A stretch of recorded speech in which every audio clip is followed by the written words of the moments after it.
বড় বড় বিশ্ববিদ্যালয়, নাম ধরে ধরে আমি বলতে পারি, বিশ্ববিদ্যালয়গুলো বড় নানান ঐতিহ্যশালী ডিপার্টমেন্ট বন্ধ হয়ে গেছে এই কারণে।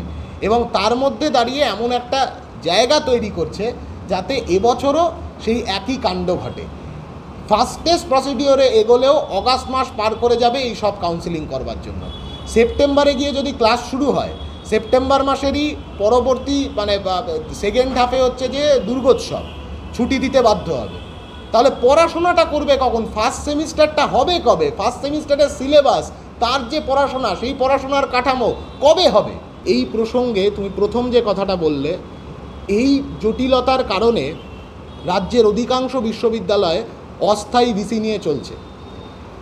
রাজ্যপাল এবং মুখ্যমন্ত্রীর ব্লক আনব্লক, টুইটার ওই এক্স হ্যান্ডেলের ব্লক আনব্লক খেলার কারণে গোটা রাজ্যের পড়াশোনার ব্যবস্থাটা ক্যাম্পাসে ক্যাম্পাসে অভিভাবকহীন হয়ে চলছে। এটা কোনো দিন চলতে পারে না। এর আগেও এটা নতুন করে বলার কিছু নয়, ভারতবর্ষের সংবিধান শিক্ষাকে কনকারেন্ট লিস্টে রেখেছে।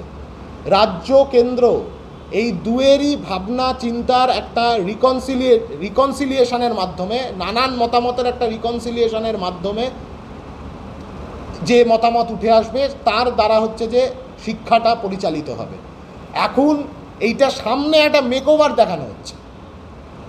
মুখ্যমন্ত্রী রাজ্যপালের নামে দুটি গালমন্দ করবেন, রাজ্যপাল মুখ্যমন্ত্রীর নামে দুটি গালমন্দ করবেন, আমি ভিসি নিয়োগ করব না, তুমি ভিসি নিয়োগ করবে, এই নিয়ে চলবে। আর এর মাঝখানে গোটা বিশ্ববিদ্যালয়ের অ্যাডমিনিস্ট্রেটিভ পরিকাঠামো ঠুকছে বিশ্ববিদ্যালয়গুলো। প্রত্যেকটা বিশ্ববিদ্যালয়ের মধ্যে একাধিক দুর্নীতি, কোটি কোটি টাকার দুর্নীতি। সেই দুর্নীতি অ্যাড্রেস করবে কে?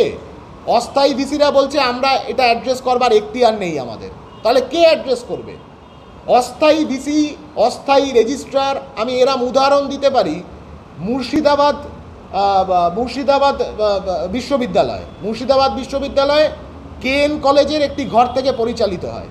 কেএন কলেজের সেখানে আমরা গিয়েছি মুর্শিদাবাদ বিশ্ববিদ্যালয়ের রেজিস্ট্রারের সাথে দেখা করতে। উনি অসহায়ের মতন বলছেন যে ওনার নিজের চাকরিটাই অস্থায়ী, উনি কী করে স্থায়ী অ্যাডমিশন, স্থায়ী পড়াশোনার ব্যবস্থার বন্দোবস্ত করবেন? অতএব এই পরিবেশটা, এই ঘোলাটে পরিবেশটা তৈরি করা হচ্ছে এবং এর পেছনে যে বড় কনস্পিরেসিটা আছে সেটা হলো গোটা রাজ্যের সরকারি শিক্ষা ব্যবস্থার প্রতি একটা অনাগ্রহ, একটা বিতৃষ্ণা তৈরি করে দেওয়ার রাজ্যের মানুষের, যাতে তারা বাধ্য হয়, যে কথা সবাই মিলে আমরা বলছিলাম, যে এই প্রাইভেট মডেল অফ এডুকেশনের দিকে যা হোক করে ঘটিবাটি বেচে, জমি জমা বেচে, মায়ের গয়নাগাটি বেচে ছেলেমেয়েরা বাধ্য হয় প্রাইভেট মডেল অফ এডুকেশনের দিকে এগোতে। এই বন্দোবস্তটা রাজ্যপাল, মুখ্যমন্ত্রী সকলে মিলে এই বন্দোবস্তটা তৈরি করে। বিজেপির মডেল তো এটা, আরএসএসের মডেল, বাংলা বিরোধী। এরা চিরকালীন বাংলা বিরোধী।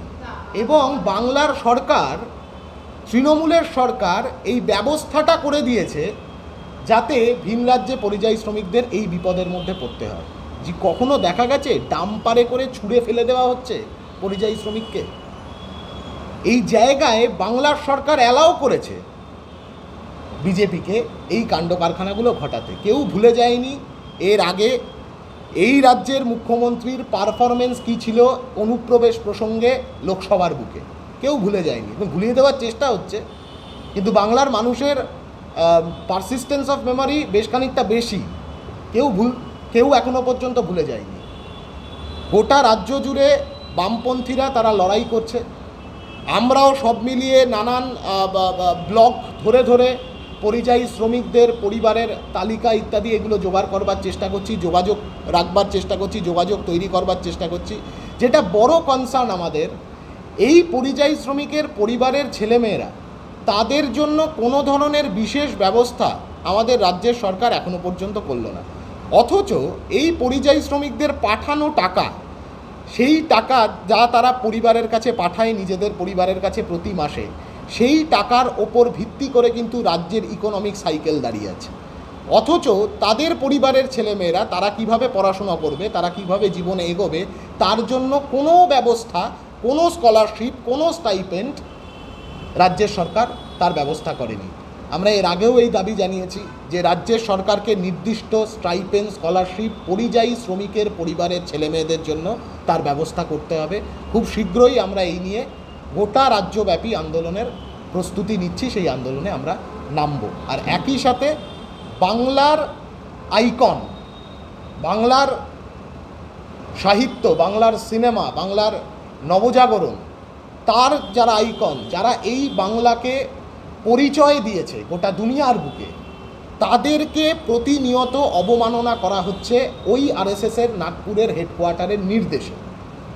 সেই আইকনদেরকে সামনে রেখে বাংলাকে রক্ষা করা, বাংলার পরিযায়ী শ্রমিকদেরকে রক্ষা করা, তা সেই দায়ে গোটা ছাত্র সমাজের মধ্যে তার অনুরণ তৈরি করা, সেই কাজ ক্যাম্পাসে ক্যাম্পাসে করবার চেষ্টা চলছে। বলার সময় বললাম যে তৃণমূল এবং বিজেপি বিরোধী, তার কারণ তৃণমূল এই মডেলটা তৈরি করেছে বাংলার মাটিতে।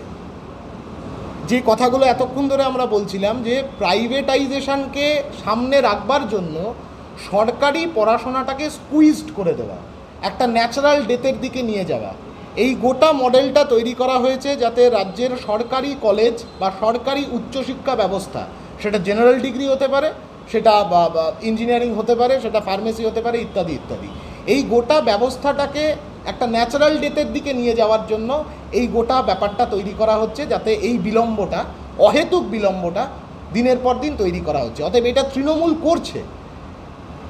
একদিকে ক্রিমিনালাইজেশন, সেই ক্রিমিনালাইজেশনটার যাতে টানা চালিয়ে যেতে পারে তার জন্য ক্যাম্পাসটাকেই তুলে দেওয়ার বন্দোবস্ত, প্রাইভেটাইজেশন মডেলকে সামনে রাখা এবং state sponsored privatisation, state sponsored migration.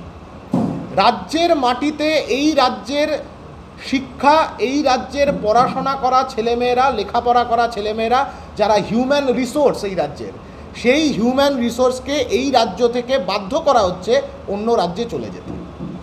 যারা এই কাজ করছে তাদেরই তো বিরুদ্ধে লড়াই।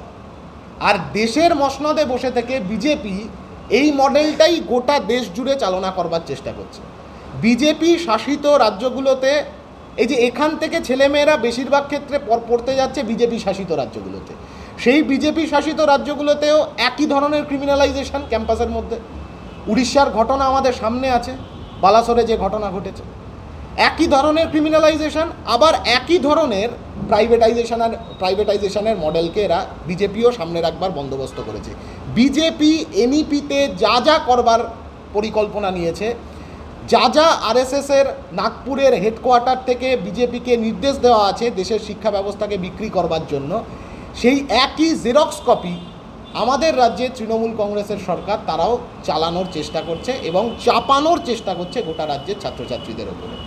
তাই এই দুটি দল, বিজেপি তৃণমূল বিরোধী সমস্ত অংশের ছাত্র সংগঠন, শিক্ষক সংগঠন, অধ্যাপকদের সংগঠন, বহু মানুষ যারা এখনও পড়াশোনা নিয়ে ভাবছেন, লেখাপড়াটাকে নিয়ে মানে অন্ধকারের মধ্যে আলোর খোঁজ করবার চেষ্টা করছেন, তাদের সকলের কাছে আমাদের আহ্বান, আগামীকাল বেলা 11টা থেকে কলেজ স্কোয়ারে বিদ্যাসাগর মূর্তির সামনে 5টি বামপন্থী ছাত্র সংগঠনের ডাকে যে অবস্থান, সেই অবস্থানে যোগ দেওয়ার জন্য।